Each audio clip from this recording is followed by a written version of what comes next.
नमस्कार। बहुत स्वागत है आप सभी दर्शकों का राहु गोचर के इस वीडियो में।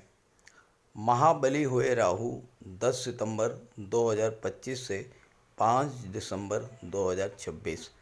जी हाँ, दैत्य सेनापति राहु 18 मई को राशि परिवर्तन करके अपने मित्र शनि की राशि कुंभ राशि में आ चुके हैं। कुंभ राशि प्रगतिशील विचारों वाली, जीवन में परिवर्तन करने वाली और नित्य नई ऊंचाइयों को स्पर्श करने का प्रयास करने वाली राशि है। और इस राशि में आकर राहु बेहद कंफर्टेबल महसूस करते हैं, क्योंकि राहु स्वयं में असीम विस्तार के कारक हैं। पुरानी परंपराओं को तोड़कर जीवन में कुछ नया करना, लीक से हटकर सोचना और जीवन में ज़्यादा से ज़्यादा टेक्नोलॉजी का प्रयोग करना, ये राहु का स्वभाव है। पिछले 4 महीनों से राहु कुंभ राशि में आने के बाद भी अपना पूरा फल देने में सक्षम नहीं थे, क्योंकि अंश बल से कमज़ोर थे। 10 सितंबर वो तिथि है जब राहु का अंश बल 23 डिग्री होगा, यानी अब राहु वृद्धावस्था को छोड़कर युवावस्था की ओर प्रस्थान करेंगे और उनके द्वारा फल प्रदान करने की क्षमता लगातार बढ़ती चली जाएगी। हालांकि ज्योतिष शास्त्र में राहु को सर्वाधिक पाप ग्रह की संज्ञा दी गई है और जब राहु की महादशा या अंतर्दशा आरंभ होती है तो तमाम तरह के कष्टों को झेलना पड़ता है। लेकिन राहु के इसी गोचर के दौरान जो जातक राहु से अलाइन होकर चलते हैं, जो राहु चाहते हैं वैसा ही करते हैं, वो जीवन में अपेक्षा से अधिक लाभ प्राप्त करते हैं और नित्य नई ऊंचाइयों को स्पर्श करते हैं। तो इस वीडियो में इसी बात पर चर्चा होगी कि महाबली राहु आने वाले समय में किस तरह आपके जीवन को प्रभावित करेंगे। ये विश्लेषण आपकी चंद्र राशि के आधार पर किया जा रहा है और वीडियो के अंत में मैं आपको राहु के उपाय भी बताऊंगा। एक स्वाभाविक सा प्रश्न आपके मन में आता है कि क्या है राहु। तो मैं आपको बता दूं कि सभी 9 ग्रहों में सर्वाधिक पावरफुल प्लेनेट हैं राहु। राहु को कलयुग का किंग कहा जाता है, क्योंकि आज के भौतिकवादी युग में राहु ही वो सब कुछ दे सकता है जो हम पाना चाहते हैं। राहु में असीम ऊर्जा होती है। राहु असीम विस्तार का कारक है और राहु की कोई लिमिट नहीं है। राहु जब देने पर आ जाए तो व्यक्ति को धन धान्य से परिपूर्ण कर देता है। राहु अचानक से एक्टिवेट होकर व्यक्ति को बुलंदियों पर पहुंचा देता है, चाहे शासन सत्ता हो, मीडिया हो, कारपोरेट जगत हो, ग्लैमर इंडस्ट्री हो या गेम्स और स्पोर्ट्स से रिलेट करते हों या फिर किसी भी अन्य क्षेत्र से आप संबंध रखते हैं। जो भी व्यक्ति सेलिब्रिटी हुए हैं, जिन्होंने बुलंदियों को स्पर्श किया है, वो सभी राहु की महादशा या अंतर्दशा के दौरान ही विश्वविख्यात हुए हैं, असीम मान सम्मान पाया है और धन की तो कोई लिमिट ही नहीं है। लेकिन यही राहु जब खराब फल देने पर आ जाएं तो राजा से रंक बनाने में भी देर नहीं करते हैं। अब राहु अच्छा फल देगा या खराब फल देगा, ये इस बात पर निर्भर करता है कि राहु का गोचर आपकी जन्म कुंडली में किस भाव में है, राहु पर किन ग्रहों की दृष्टि है और राहु के साथ किस ग्रह का गोचर है। वो ग्रह पाप ग्रह है या शुभ ग्रह है, राहु पर पाप ग्रह की दृष्टि पड़ रही है या शुभ ग्रह की दृष्टि पड़ रही है। वैसे राहु कुंडली के तीसरे, छठे, 10वें और 11वें भाव में हो तो जबरदस्त लाभ देता है। केंद्र स्थान और त्रिकोण स्थान में भी राहु अच्छा फल देता है, लेकिन उसके लिए राहु का मजबूत होना बेहद जरूरी है। और उससे भी ज़्यादा ज़रूरी है कि आप अपने आप को राहु के अनुकूल बना करके चलिए।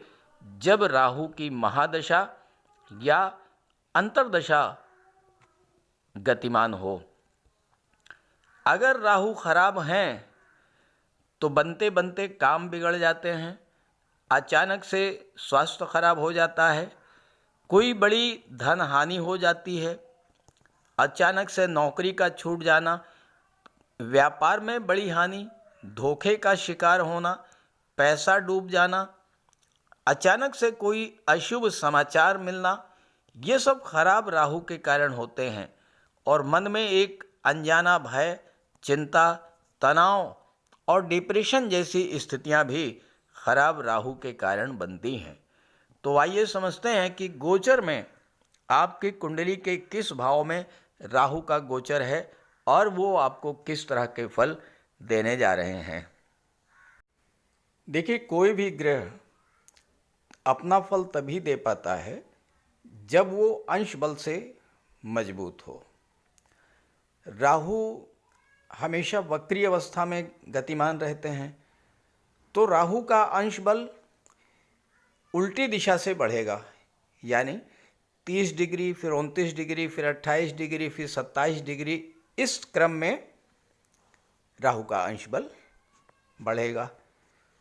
जब 18 मई को राहु कुंभ राशि में आए तो राहु का अंश बल 0 डिग्री था, यानी मृत अवस्था में थे।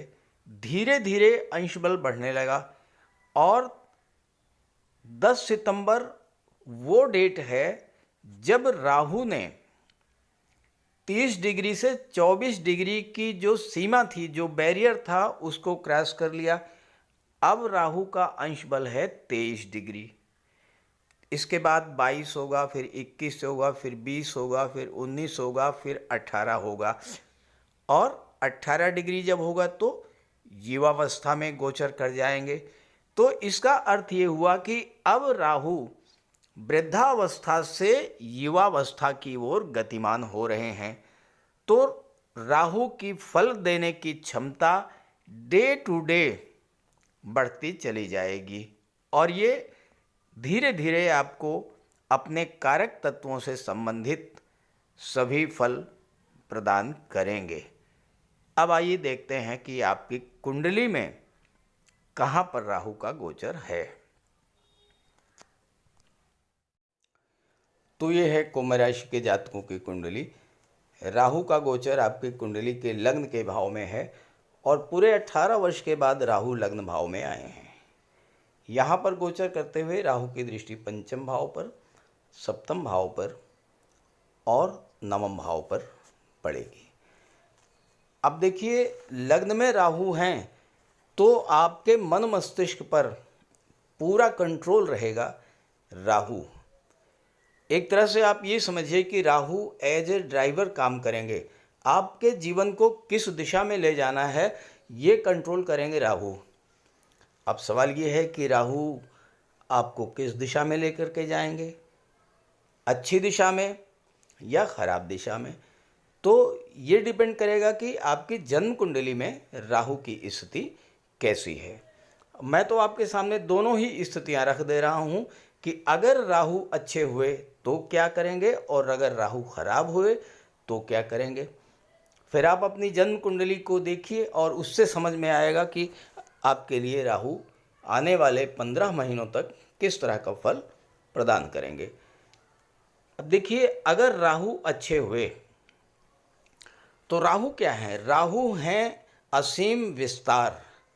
राहु आपके एम्बिशंस को शो करते हैं, आपकी महत्वाकांक्षा को शो करते हैं।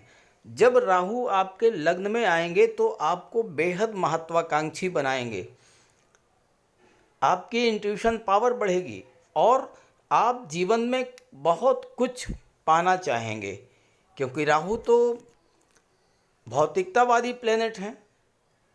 तो जीवन में वो सारी चीज़ें जिनसे सुख मिलता है, जिनमें आकर्षण है, जहाँ पर नेम फेम है, जहाँ पर सेलिब्रिटी होने का योग है, ये सारी चीज़ें आपको राहु देंगे। तो बड़ी सोच आपके अंदर होगी, बड़े सपने जागृत करेंगे और आउट ऑफ बॉक्स थिंकिंग होगी आपकी, यानी आप कुछ अलग हट करके करना चाहेंगे, कुछ अलग हट करके सोचेंगे, वो नहीं करेंगे जो कि दूसरे लोग करते हैं। और अगर आप राहु के अकॉर्डिंग, राहु जैसा चाहते हैं वैसा करेंगे तो फिर राहु आपकी महत्वाकांक्षा को पूरा भी करेंगे। देखिए, राहु की कोई लिमिट नहीं है, राहु थोड़े में संतुष्ट नहीं होते हैं। बड़ा घर, बड़ा वाहन, ऊंची पोस्ट, ढेर सारा पैसा, ये सब राहु देते हैं। नेम फेम राहु देते हैं। तो अगर अच्छे हुए तो ये सारी चीज़ें आपको देंगे, लेकिन आपको राहु के अकॉर्डिंग काम करना पड़ेगा। यानी बड़े सपने देखिए और हार्ड वर्क कीजिए उसको पूरा करने के लिए। आपकी कुंडली में शनि बैठे हैं धन भाव में।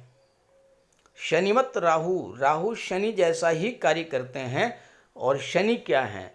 शनि हार्ड वर्क के कारक होते हैं, कठोर परिश्रम के कारक होते हैं।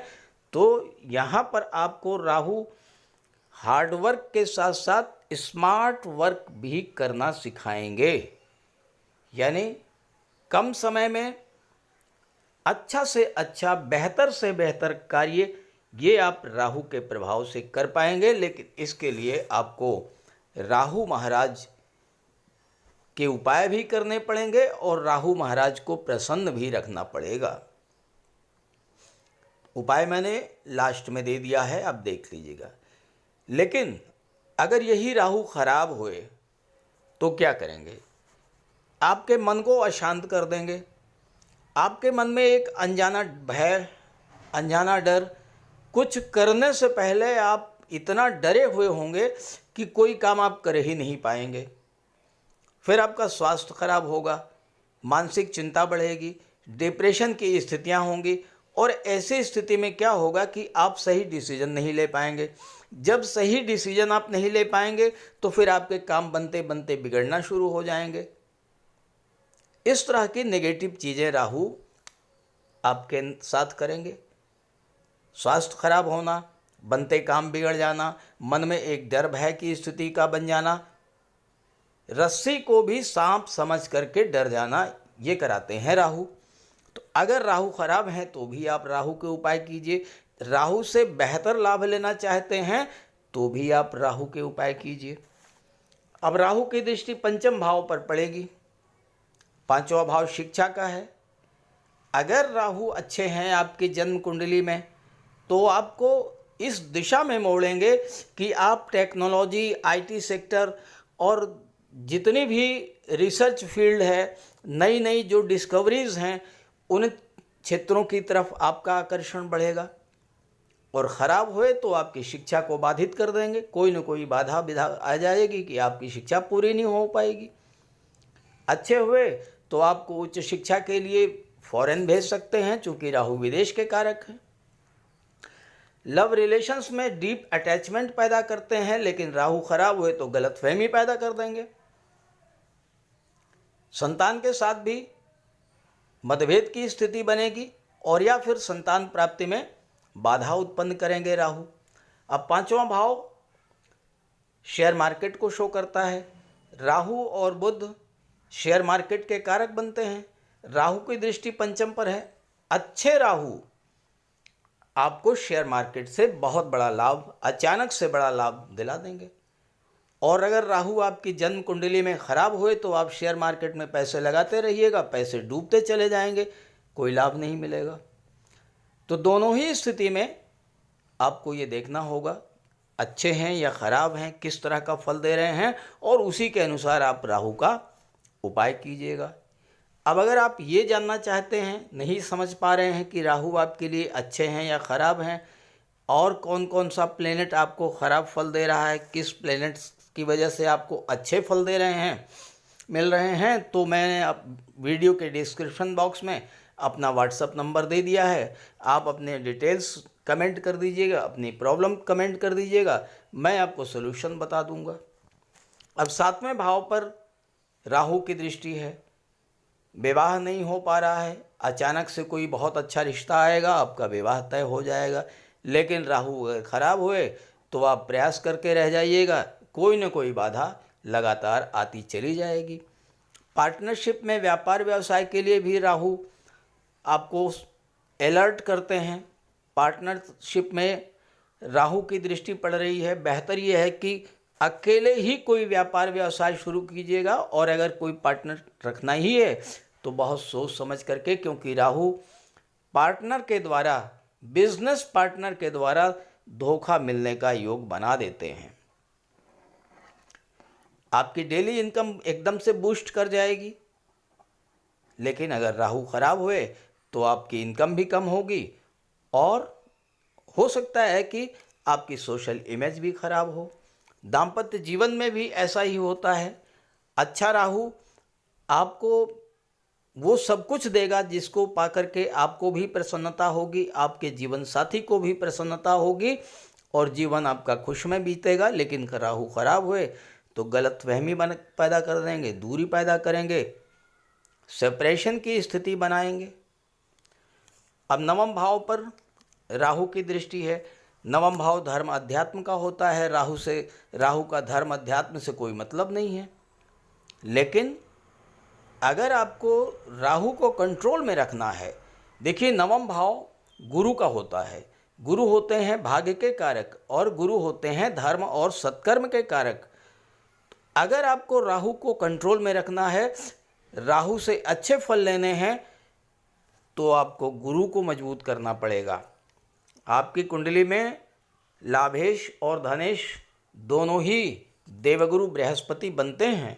तो आपको अगर ज़्यादा से ज़्यादा पैसा कमाना है और ज़्यादा से ज़्यादा पैसा संचित करना है, प्रॉपर्टी बनानी है, तो फिर आपको गुरु को मजबूत करना होगा। खराब राहु हैं तो भी अगर गुरु मजबूत हैं तो राहु कंट्रोल में आ जाएंगे। और गुरु के लिए बहुत आसान है, बहुत आसान है गुरु को प्रसन्न करना। गुरुवार का व्रत रखिए, गुरुवार के दिन पीले रंग की चीज़ों का दान कीजिए, पीले वस्त्र धारण कीजिए, स्नान के बाद चंदन केसर का तिलक लगाइए, केले का वृक्ष घर में लगाइए, और विष्णु सहस्त्र नाम का पाठ कीजिए। गुरु प्रसन्न होंगे। जब गुरु प्रसन्न होंगे तो राहु कंट्रोल हो जाएंगे। जब राहु कंट्रोल में आ जाएंगे तो अच्छे फल देना शुरू करेंगे। अब राहु की दृष्टि 9वें भाव पर है, ये आपको धर्म अध्यात्म से दूर ले जाएंगे। पूजा पाठ के जो पारंपरिक तरीके हैं उनसे दूर ले जाएंगे। तो आप ऐसा नहीं करना है, आपको धर्म अध्यात्म में अपनी रुचि को बढ़ानी है। धार्मिक जो भी कर्मकांड है वो करते रहना है, पूजा पाठ करते रहना है, ईश्वर में आस्था रखनी है और गुरु को मजबूत करना है। ये सब आप कीजिएगा, राहु मजबूत अच्छे फल देंगे, और आप देखिएगा 15 महीनों में आपकी जीवन की दशा और दिशा दोनों बदल जाएगी। लेकिन अगर आपकी जन्म कुंडली में राहु खराब हैं या खराब फल दे रहे हैं तो वीडियो के डिस्क्रिप्शन बॉक्स में मैंने अपना नंबर दे दिया है। अपनी समस्या आप कमेंट कीजिए और मैं देख करके आपको बता दूंगा कि क्या रेमेडीज़ करनी है, किस तरह से आपको राहत मिल सकती है। तो ये वीडियो, ये जानकारी अपने साथियों मित्रों को ज़रूर शेयर कीजिएगा। नमस्कार। जीवन में परेशानियां बढ़ रही हों, संघर्ष बढ़ रहा हो, अचानक से आपके जीवन में नकारात्मक घटनाएं घटना शुरू हो जाएं, अचानक से आपको धन हानि शुरू हो जाए, परिवार में कलह शुरू हो जाए, बीमारियों से, रोगों से आप परेशान होना शुरू कर दें, तो आप ये समझ लीजिए कि राहु खराब फल दे रहे हैं। तो राहु के लिए कुछ सामान्य से बहुत सामान्य उपाय हैं, लेकिन बहुत प्रभावी उपाय मैं आपको बताने जा रहा हूँ। देखिए, देवाधिदेव भगवान भोले शंकर ये शनि पर भी नियंत्रण रखते हैं और राहु पर भी नियंत्रण रखते हैं। और अगर आप भगवान भोले शंकर की आराधना करते हैं तो शनि भी नियंत्रित रहेंगे और राहु भी कंट्रोल में रहेंगे। तो राहु के लिए आप सोमवार और शनिवार के दिन जल में काला तिल मिला करके शिवलिंग पर अर्पित कीजिए, भगवान भोले शंकर की आराधना कीजिए। राहु के नेगेटिव फल मिलना बंद हो जाएंगे। इसके अलावा दुर्गा सप्तशती में कहा गया है, छाया रूपेण संस्थिता या देवी सर्वभूतेषु छाया रूपेण संस्थिता। तो माता दुर्गा जो हैं वो छाया का रूप हैं और राहु भी छाया हैं, शनि की छाया। तो माता दुर्गा की आराधना करने से, दुर्गा चालीसा का पाठ करने से भी राहु शांत होते हैं। और इसके बाद स्नान करने के बाद प्रतिदिन 108 बार राहु का बीज मंत्र ओम रांग राहवे नमः, ओम रांग राहवे नमः 108 बार जप करने से राहु के अशुभ प्रभाव में कमी आती है। स्नान करने के जल में कुश डालकर स्नान करने से भी राहु नियंत्रित होते हैं। और शनिवार के दिन सुबह पीपल के वृक्ष में जल चढ़ाने से और शाम को घी का दीपक जलाने से भी राहु नियंत्रित होते हैं। और इसके अलावा पक्षियों को बाजरा डालने से भी राहु पर नियंत्रण पाया जा सकता है। और इसके अलावा अगर आपको राहु विशेष कष्ट दे रहे हों तो शनिवार के दिन एक नारियल, 11 बादाम एक काले वस्त्र में लपेट करके अपने सिर के चारों तरफ 7 बार उतार करके जल में प्रवाहित कीजिए। राहु को देवगुरु बृहस्पति कंट्रोल करते हैं। तो राहु को कंट्रोल करने के लिए देवगुरु को बलवान कीजिए। और देवगुरु तो गुरु हैं, शिक्षक हैं। अपने गुरु की, अपने पिता की, वृद्ध जनों की सम्मान कीजिए, उनका आशीर्वाद प्राप्त करते रहिए।